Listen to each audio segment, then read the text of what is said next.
I research retirement strategy for a living. And one of the questions I get most often is this: if I haven't saved much, can Social Security still save me?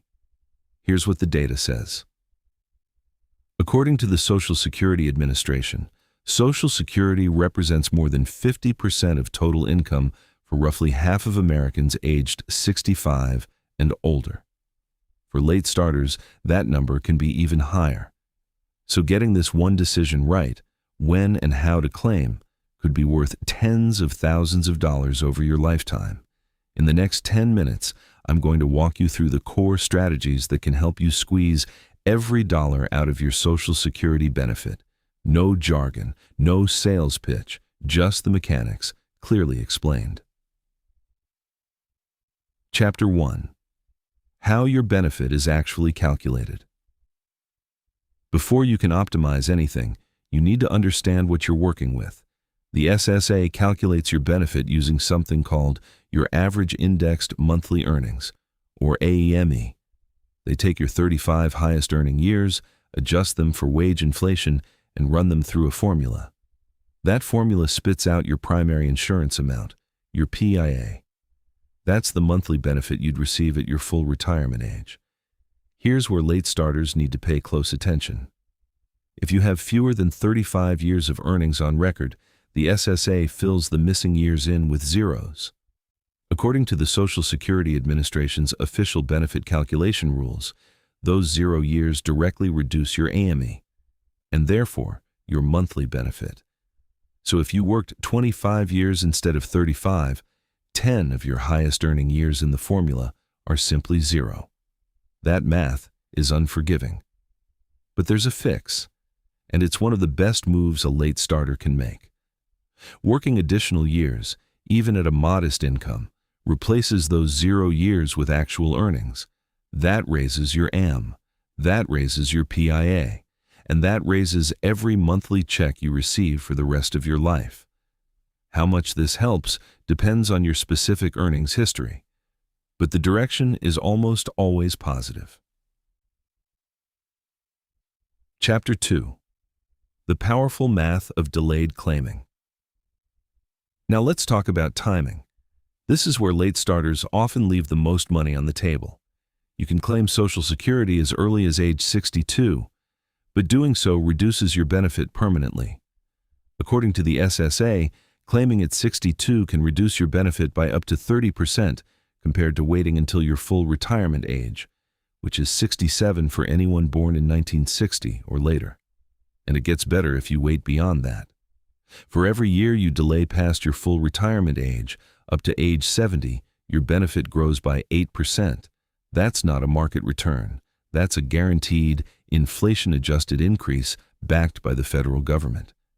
According to the SSA's Delayed Retirement Credit Schedule, someone with a full retirement age benefit of $1,500 per month could receive approximately $1,860 per month by waiting until 70. That's an extra $4,320 per year, every year, for life. Now, I want to be honest about something. Delaying only makes sense if your health and life expectancy support it. The break-even point, where total lifetime benefits from waiting surpass total lifetime benefits from claiming early, typically falls somewhere in your late 70s to early 80s. If you have serious health concerns or a family history of shorter lifespans, that changes the math significantly. This is a deeply personal decision. But for late starters in reasonable health who can afford to wait, delayed claiming is often the single highest return financial move available. Chapter 3. Spousal and Survivor. Benefit Strategies. If you're married, the Social Security equation gets more complex and more powerful. Spousal benefits allow a lower earning spouse to claim up to 50% of the higher earner's PIA, even if the lower earner has little or no work history. According to the SSA, the spousal benefit maximum is 50% of the higher earner's full retirement age benefit, not their delayed benefit. So delaying past 67 does not increase the spousal benefit. That's an important distinction. Survivor benefits are a separate and often overlooked piece. If the higher earning spouse dies first, the surviving spouse can step up to 100% of the deceased spouse's benefit, including any delayed credits earned. This means that when the higher earner delays to 70, they're not just increasing their own check. They're potentially setting a higher floor for their surviving spouse for the rest of that spouse's life. For couples where one spouse earns significantly more, this is a critical planning consideration. Your filing status, age gap, and health history all change this math in ways that are worth reviewing carefully, ideally with a financial professional who specializes in Social Security strategy. Chapter 4. Working while collecting. The earnings test. Many late starters ask, can I work and collect Social Security at the same time? The answer is yes, but with an important caveat before you reach full retirement age. The SSA applies what's called the Retirement Earnings Test. According to the SSA, in 2024, if you're under your full retirement age for the entire year, $1 in benefits is withheld for every $2 you earn above 22,220s. In the year you reach full retirement age, the threshold rises to 59,120, and only $1 is withheld for every $3 earned above that limit. Here's the part most people don't know. The withheld benefits aren't lost forever. Once you reach full retirement age, the SSA recalculates your benefit upward to credit you for the month's benefits were withheld.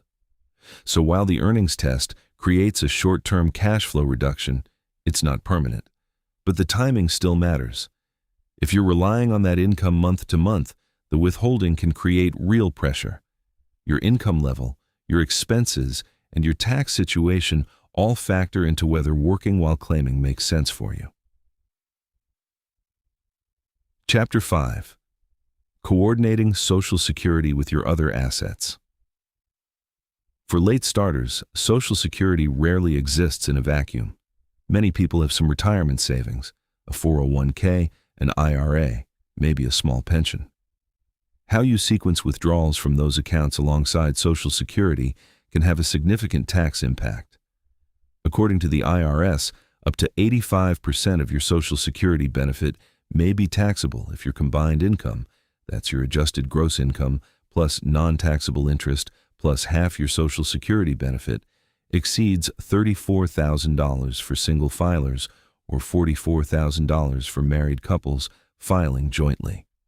This means that drawing heavily from a traditional IRA or 401k in the same years you collect Social Security can push you into a higher tax bracket and increase the portion of your benefit that's taxed. One strategy some retirees use is drawing from tax-deferred accounts in the years before claiming Social Security, reducing the balance and potentially the required minimum distributions before benefits begin. A related approach involves Roth conversions during those pre-claiming years. The specific math depends on your tax bracket, your state's treatment of Social Security income, and your overall income sources. Every situation is different, which is exactly why a fiduciary who runs your specific numbers matters so much here. Disclaimer segment. I'm not a licensed financial advisor. This is general education, not personalized advice. Consult a fiduciary before acting. If this video helped you see Social Security in a new way, the most useful thing you can do right now is subscribe. We publish new retirement strategy content every week, built specifically for people who are starting later and need clear, honest information. Next week, we're breaking down how to use your final working years to accelerate retirement savings, including catch-up contribution limits and the accounts where they have the biggest impact. You won't want to miss it. I'll see you there. This video may contain affiliate links. I only recommend tools I use personally.